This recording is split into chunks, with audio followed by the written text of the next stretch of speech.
भारत भूमीत या धनगरी कुळात आली वाघीण जन्माला आईल्या देवी नावतीला बोल बोल नको त्या भिवयाला धुकाले तिच्या सोबतीला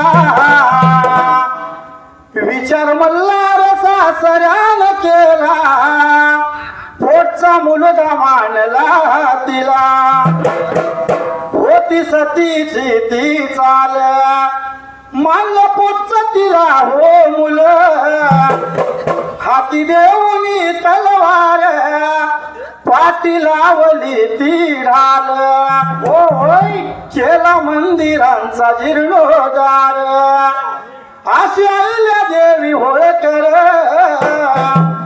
होऊन घोड्यावरती स्वार केले शत्रूवरती वार सांगण हिंगण तळच्या हो देवाला पुनर्जन्म तिला हो घाला गरज तुमची अजून देशाला थाप मारी तुझ्या ढोलाला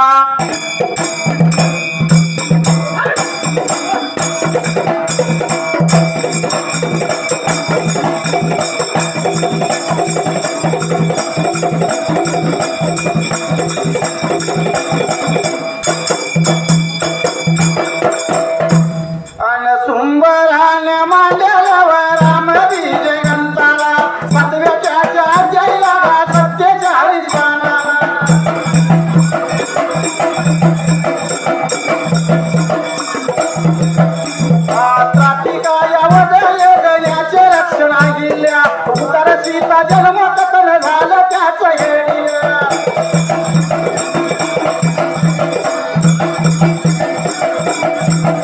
अयोध्येतून निघून विश्वामित्र राम लक्ष्मणास गंगा तीर्यात निघाले तरुण आले कौर काली नंतर विश्वामित्राने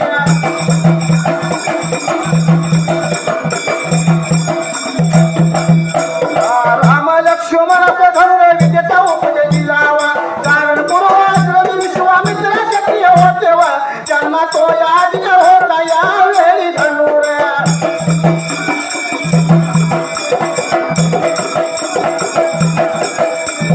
धनुर विद्या व मंत्र विजय कोणी ज्ञान विश्वावर मित्रा करवी राम लक्ष्मणाचा या झाले व याले राम संपला या रथ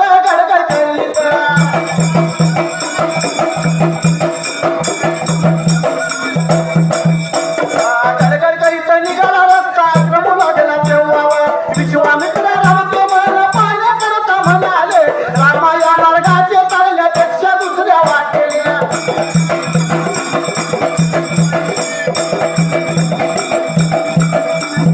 जाऊ कारण पुढे असल्यामुळे काय नावाची राक्षसी न भाग्यवा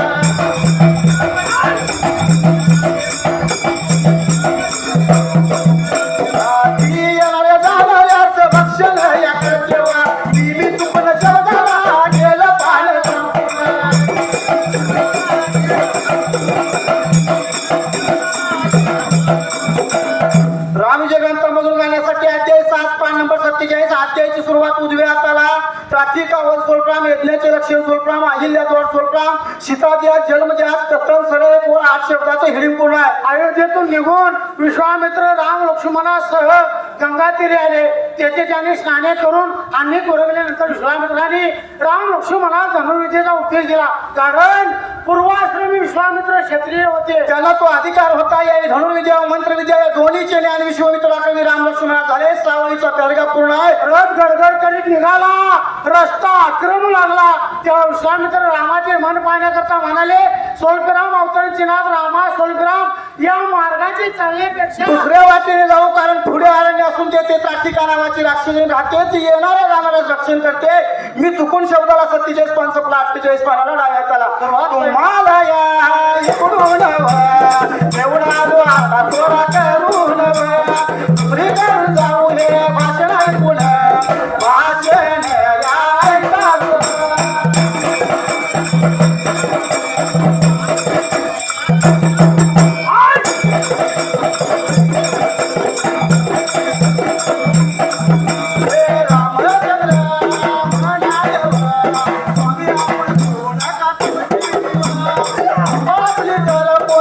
आई चिरून टाकू मग त्राटिकेची भीती काय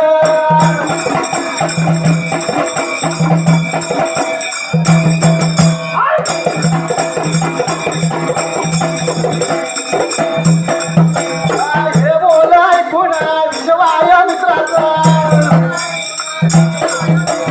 संतोष झालावर रटवायू वेगाने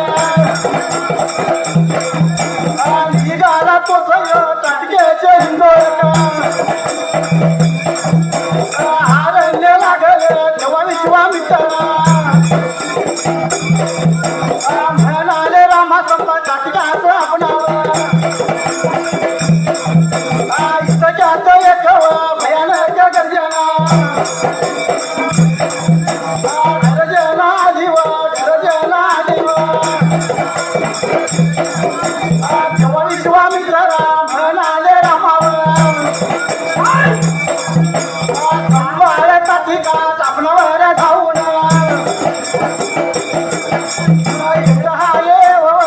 मग पर्वता पर्वता झाला की झिपाड असून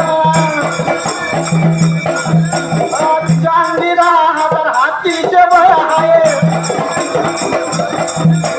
ती आधी वाटेने कोणाही मारवाला जिवंत जाऊ देता नाही आजपर्यंत शेतोड जणांना तिले खाऊन टाकले आहे इतक्यात केसमुळे सोडले आली नरमुंडाच्या माळा गळ्यात घातले आली त्राटिका गर्जना करीता सैन्याचा आली तिला पाहता रामाने आपले धनुष्य सज्ज या तरुणच्यावर भान या तैवीरा होतो या नेम धरून त्राटिकेच्या हृदयावर सोडला तो आतू त्राटिकेच्या हृदयात घुसला तेव्हा तिचा प्रचंड धाकण काही पडला तेव्हा राक्षस सैन्यवा पळून गेल्यानंतर विश्वाया मित्रा रामलक्ष्मणासह निर्विघ्नपणे सीताश्रमात पोचले प्यारगाव संपाला आपल्याला स्पष्टीकरण पाहिजे त्यावेळी आताच्या 48 पाना सुरुवात तुम्हाला इकडून घेऊन आलो हे भाषण आता तोराकडून दुसरीकडून जाऊ हे भाषण ऐकताच रामचंद्र म्हणाले सोलप्राम अवतरणजींना स्वामी सोलप्राम आपण घेऊ नका तुमची कृपा असली तर कोणालाही जीवन टाकू मग त्राटिकेची भीती काय प्रश्नचिन्ह अवतरणचिन्ह पूर्ण हे बोल ऐकून विश्वामित्रास परम संतोष झाला रथ वायुवेगाने निघाला तो त्राटिकेचे हिंदोळ गारणे लागले इतक्यात एक भयानक गर्जना आली तेव्हा विश्वामित्र म्हणाले सोलप्राम अवतरणजींनाथ रामा सोलप्राम संभा सोलप्राम त्राटिकाच्या आपणावर धावून येत ती पर्वतासारखी धिप्पड असून तिच्या अंगी 10,000 हत्तीचे बळ आहे या वाटेने कोणाही मानवाला जीवन जाऊ देत नाही आजपर्यंत शेकडो जणांना तिने खाऊन टाकले अवतरणची नको इतक्यात केस मोकळे सोडलेली सोलप्राम नरमुंडांच्या माळा गळ्यात घातलेली त्राटिका गर्जना करीत सैन्यासह आली तिला पाहतात रामाने आपले धनुष्य सज्ज केले आणि त्यावर बाण चढवला तो आणि तो वाय व आणि नाही हा अचूक व बाण धरून अचूक त्राटिकेच्या हृदयावर सोडला तो सू करत त्राटिकेच्या हृदयास घुसला तेव्हा तिचा प्रचंड ध्येय धाडकन खाली पडला तेव्हा राक्षस सैन्य पळून गेले नंतर विश्वामित्रा निर्विघ्नपणे राम लक्ष्मणासह निर्विघ्नपणे सीताश्रमात पोहोचले 27 पॅरेग्राफ वैसा पॅरेग्राफ पुन्हा दुसऱ्या दिवशी या विषवा मित्रांनी आई तर ऋषीच्या मदतीने यांना सुरुवात केली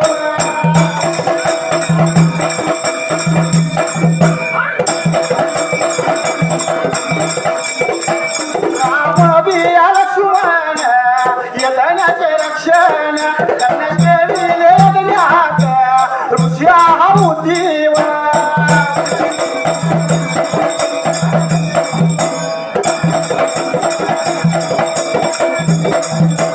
आहुती देत होते इतक्यात राक्षसांनी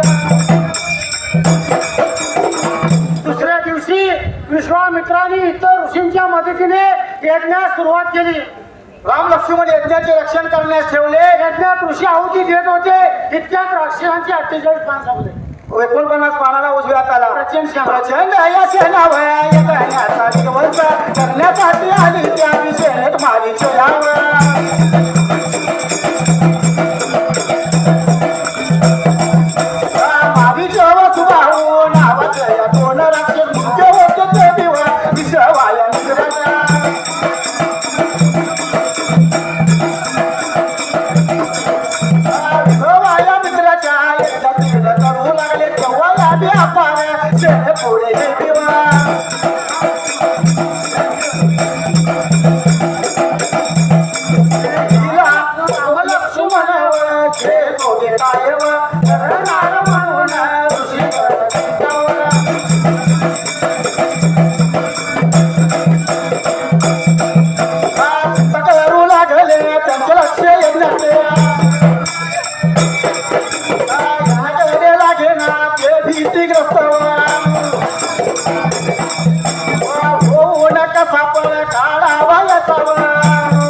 सर्व या जागावर रक्तांच्या बेताने भरून या गेले राक्षस जेनेचा असा धुवा उठतात राम लक्ष्मणावर राम लक्ष्मणावर घेऊन जावले तेव्हा रामाने एकाच बाणाने सुभाऊचा कंछेद केला त्या बाणाचा ओझा धक्का बसून मारीचे उडाला समुद्र जाऊन पडला आता सर्व रक्षकांचा सहवार झाला नंतर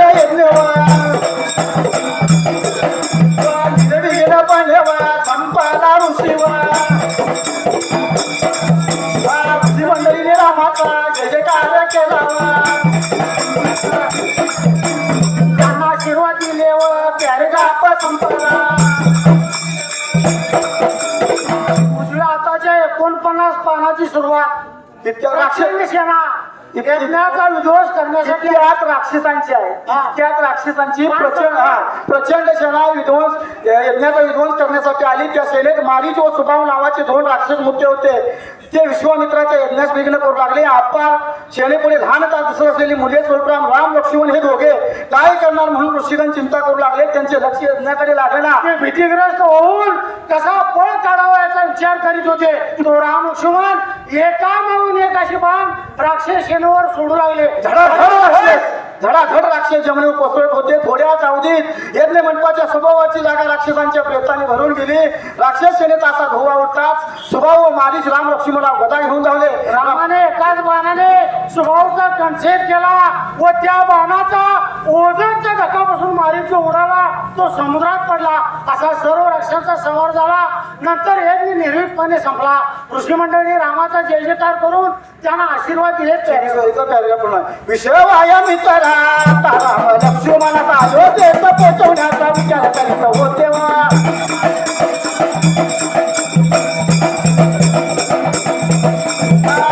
आता मी दिले राजजनकीच्या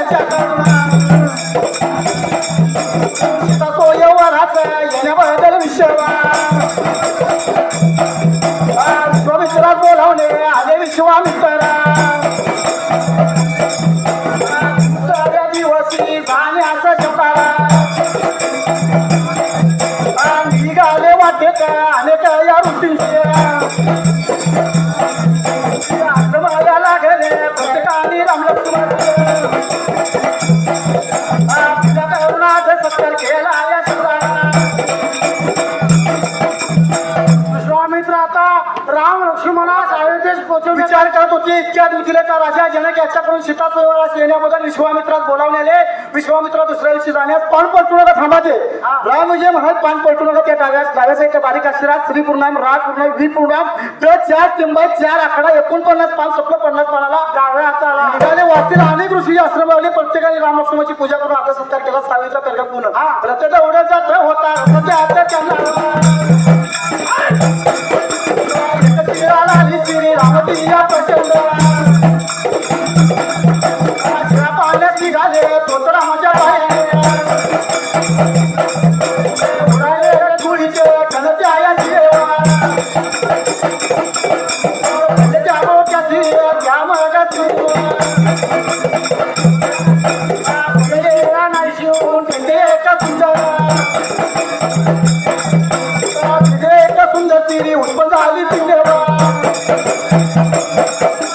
रामराया चमत्कार केला तेव्हा हाताया चमत्कार आहे म्हणून विश्वामित्रा विचारले तेव्हा विश्वामित्रा सांगू लागले.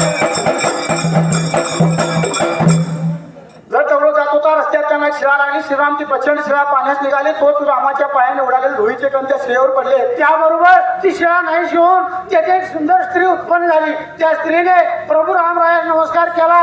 तेव्हा अवतरणचिन्हात हा काय चमत्कार आहे. अवतरणचिन्ह पूर्ण म्हणून रामाने विश्वामित्रा सांगू लागले सोलप्राम गदेमध्ये भीम ब्रह्म देवा मानस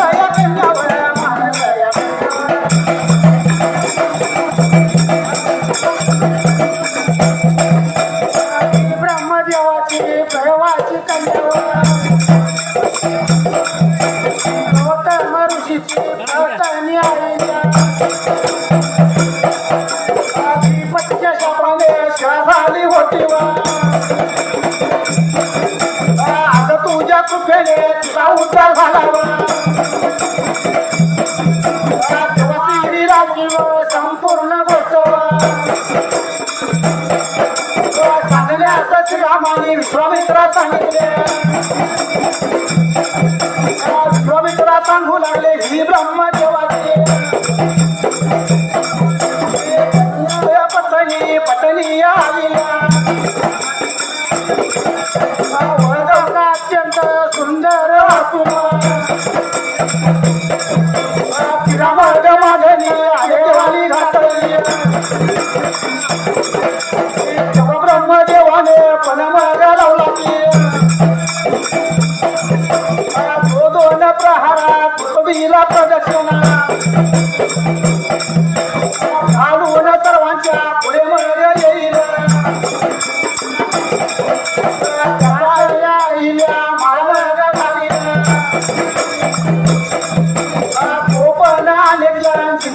निघाले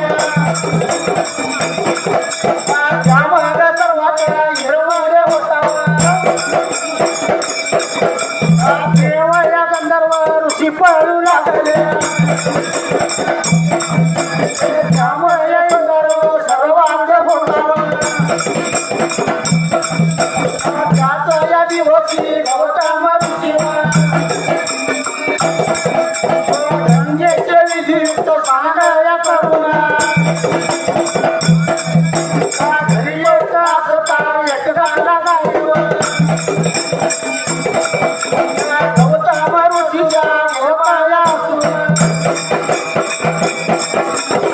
शपथ साचे व मुख बाहेर दिसत अशी गौतम ऋषींच्या शब्दाला हा काही चमत्कार आहे म्हणून श्रीराम विचारू लागले. तेव्हा विश्वामित्र म्हणाले श्रोता मावतांची नाव ही ब्रह्मदेवाची कन्या गौतम ऋषी पत्नी अहिल्या ही पतीच्या शापाने शिळा झाली होती. आज तुझ्या कृपेने तिचा उद्धार झाला. तेव्हा आईने संपूर्ण सांगण्यास विश्वामित्राने श्रीरामाने विश्वामित्रास सांगितले. तेव्हा विश्वामित्र म्हणाले श्रोता मावतांची नाथ अहिल्या ही ब्रह्मदेवाची मानस कन्या ती अत्यंत सुंदर होती. तिला मागणी अनेक देवाने घातली. तेव्हा ब्रह्मदेवाने पडला कुमार